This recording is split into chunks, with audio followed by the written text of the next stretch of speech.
Howdy friends! Today we're going to be applying the finish to those Christmas tree bases that I was working on. This is the same finish that we did in the last few videos about them. It seems to be the best application is 1 or 2 heavy coats with a paintbrush, and then you hit it with the sandpaper to really, you bust down any of the raised grain, and it also forms sort of a slurry that is the wood, and it gets right into the wood grain, and it kind of stabilizes everything. So that seems to work out really good. So you can see me here just going over it with the brush a few times. And next step, I'll start talking again. So just enjoy for now.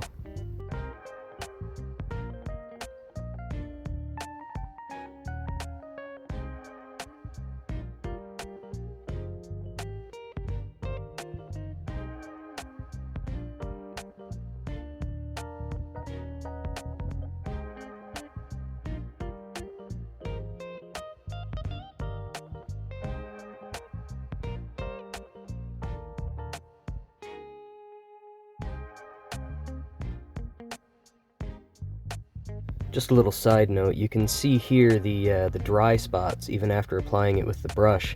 That's why you want to do 1 or 2 coats. You want to make sure you get everything soaked in as much as it's going to take.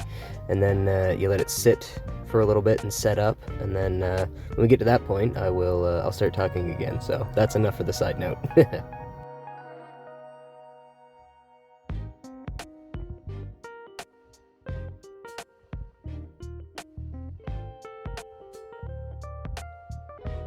As you can see here, the finish has soaked in, dried up, tacked up about as much as it's going to. So now it's the part where we buff it all off. We even out the coat, we clean up any of the excess that's just sitting on the surface, and basically call it done. You generally want to let it sit and soak in for 10 to 15 minutes, sometimes up to half an hour, but this finish is pretty fast drying.